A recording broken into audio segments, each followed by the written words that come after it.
Hello and welcome to the 6th annual Golden Kriegy Awards. Now I bet you're wondering why a channel that's only been around for 1 year is having its 6th annual award show. And the reason for that is, I had a blog for years before I started doing this channel, and I started doing awards back in around about 2013. This is the first time the awards are going to be done in video format, but I thought I'd continue along with the tradition I established on my blog. Now there are some things to note about the Kriegy Awards that are a little different to most others. First of all, if a game's new to me, it's new to me. I don't care if a game was published in 1980. If I played it for the first time in 2018, it's a new game to me, therefore it counts for the awards. This is pretty much because I'm always a bit behind the times when it comes to checking out the new hotness. But also, if I miss out on a game because I didn't see it that year, it feels kinda stink to exclude it. And then there's the conceit of awards. Awards are always just the opinion of a group or a person who's decided that's what they think is the best thing. And there's complete transparency on who the committee is for this award. It's me and me alone. I am the one self-appointed expert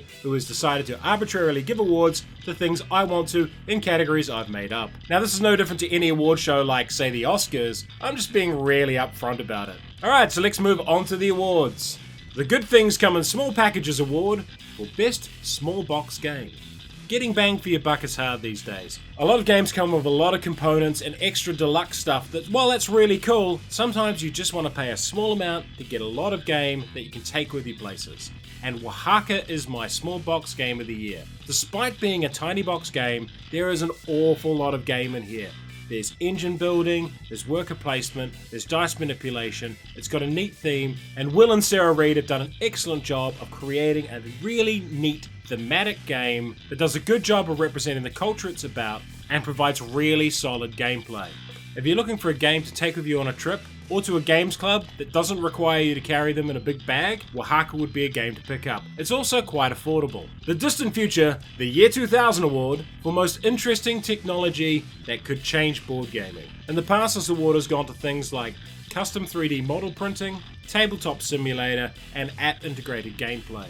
But this year, the one thing that really stood out as revolutionary in board game design was procedural generation. And of course, only 2 games came out using that this year, Keyforge and Discover Lands Unknown, one of which has become a smash hit and shows exactly what you can do with procedurally generated content within a game, and the other has demonstrated the pitfalls and traps with procedural generation, which is that the content can end up being far too generic.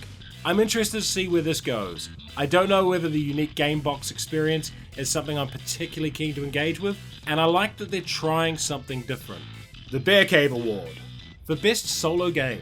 The 2 previous winners of this award were Terraforming Mars and Anachrony, and those are multiplayer games that had exceptional solo modes. But this year I want to give a shout out to a dedicated solo game, and that's Nemo's War 2nd Edition. If you are a solo gamer and you haven't given this a go yet, do check it out. It combines a really strong decision-making process, optimization, and is absolutely dripping in theme. It's a unique game, but one I recommend anyone who's keen on solo gaming check out. The Leading Cause of Paper Cuts in 2018 Award for Best Card-Centric Game. Previous winners of this award have been Smash Up, Netrunner, Blood Bowl Team Manager, and Millennium Blades. So this game doesn't have to be a CCG or an LCG, it's a game that focuses on cards as the core of the action. So it's going to be a little bit of a stretch to say that this one is Gloomhaven. And yeah, Gloomhaven's a lot more than just the cards, but it is a card-driven game. Your actions do revolve around cards. And Gloomhaven, well, it's been on everyone else's awards. It's going to get an award from me. It's an excellent game, and honestly, if you don't know what we're talking about with Gloomhaven, go check out the recap. It's really good. My group's also been playing it once a week for pretty much most of the year, so it's probably our most played game as well. The This Is Serious Mom Award for adult content in a board game. Now this is an award I pretty much created last year for this war of mine, because I wanted to look at games that had more serious themes, darker themes, and who delved into more sensitive and serious subject matter than, say, selling beans. No disrespect to any games about selling beans.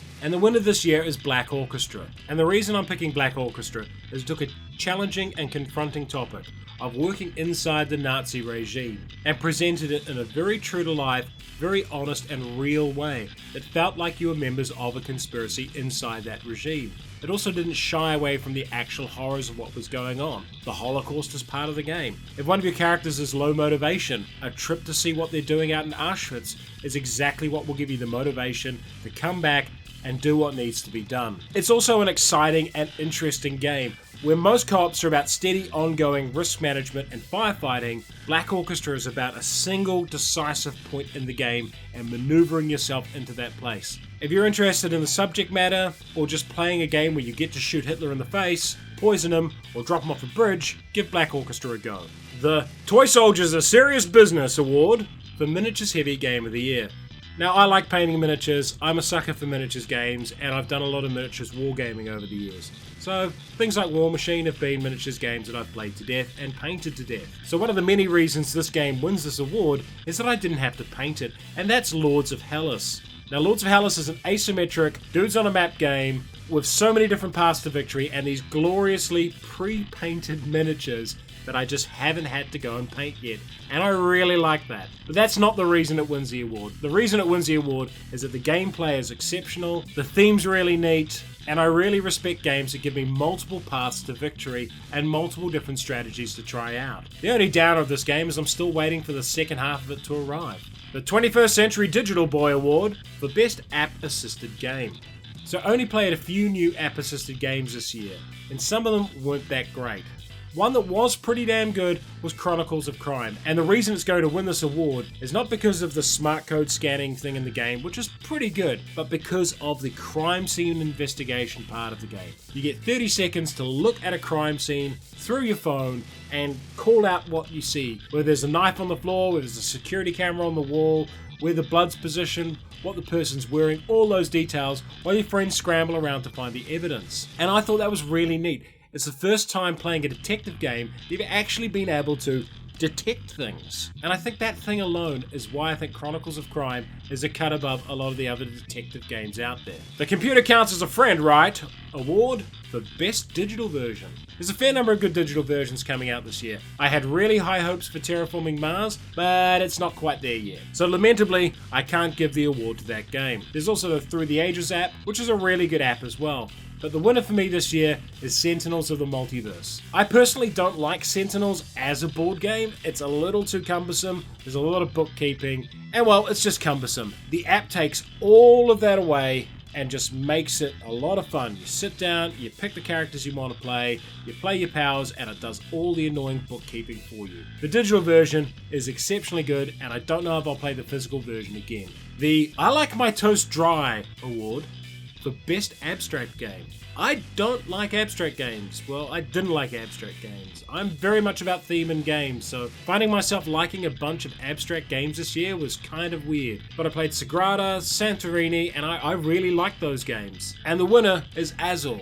I mean, Azul's a game about tiling, where you're placing tiles. There's no real theme to it. But the gameplay was so compelling, and it's so popular with my partner as well, that it's quickly become one of our favourite games. And if you told me 5 years ago that one of my favourite games would be a tiling game about tiling, I would have laughed at you. The Te Mana o Aotearoa Award for Best New Zealand Game. This was an amazing year for New Zealand board gaming. There are a lot of popular games coming out of New Zealand this year. Australia by Martin Wallace was published by a New Zealand company. Endeavour was very successful on Kickstarter and is around the top 200 on Board Game Geek, plus a bunch of other games as well. And of course, the winner of this award, Architects of the West Kingdom. Hardly surprising, this was a big Kickstarter and it's been reviewed exceptionally well by a lot of people. It was a big hit at Essen, and it's just a neat game, a great take on worker placement, speeding up worker placement and doing something a little different with it. And I really like that I had 3 solid hit games to choose from in this category. That's really neat, and I'm hoping that New Zealand gaming just keeps on building and building and gets stronger and stronger.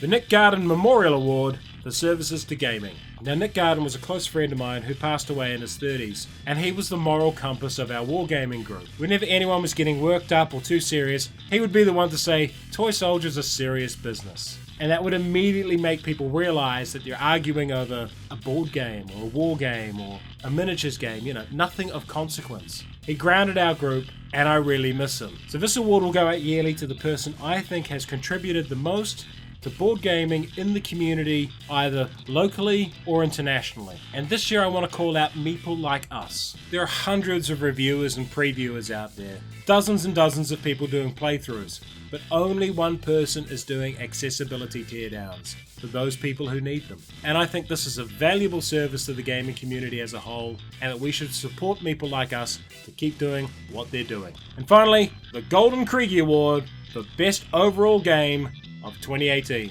Now there's some obvious candidates here that I will talk about that did not win the award, and those are Gloomhaven, Azul, and Root. Now all three of those games could have won this award, and they're all quite deserving of it.